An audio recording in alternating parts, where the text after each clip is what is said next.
నా పేరు శ్రీలక్ష్మి అండి.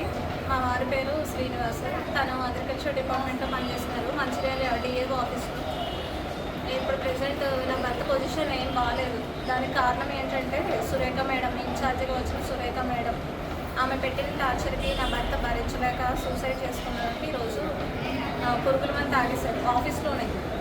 కేవలం మేడం గారి టార్చర్ భరించలేక తాగడం జరిగింది.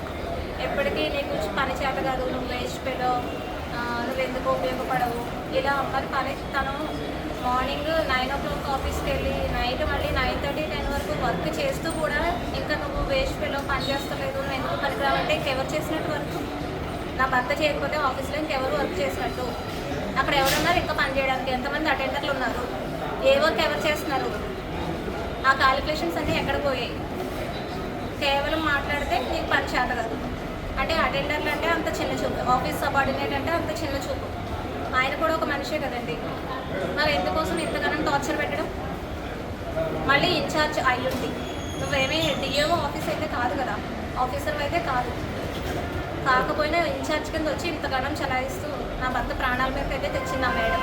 ఇంట్లో చెప్పేవాడు ఇంట్లో చెప్పేవారండి. ఇంట్లో చెప్పేవారు, ఏడ్చేవారు, బాధపడేవారు. జాబ్ కూడా వదిలేస్తానన్నారు. తనకు రెసిగ్నేషన్ లెటర్ కూడా టైప్ చేయమని వాళ్ళ ఆఫీస్లో వాళ్ళకి చాలామందికి కాల్ చేసి ఇచ్చారు. కానీ ఏంటంటే వాళ్ళందరూ కొంచెం సర్ది చెప్పారు, వద్దు ఇంకా టెన్షన్ తీసుకోక అంతగానో అది చెప్పడంతో కొంచెం కూల్ అయ్యారు. కానీ ఎంతసేపు పేషెన్స్ ఎంతవరకు ఉంటుందండి? కొంతవరకు ఉంటుంది, కొన్నాడు ఉంటుంది.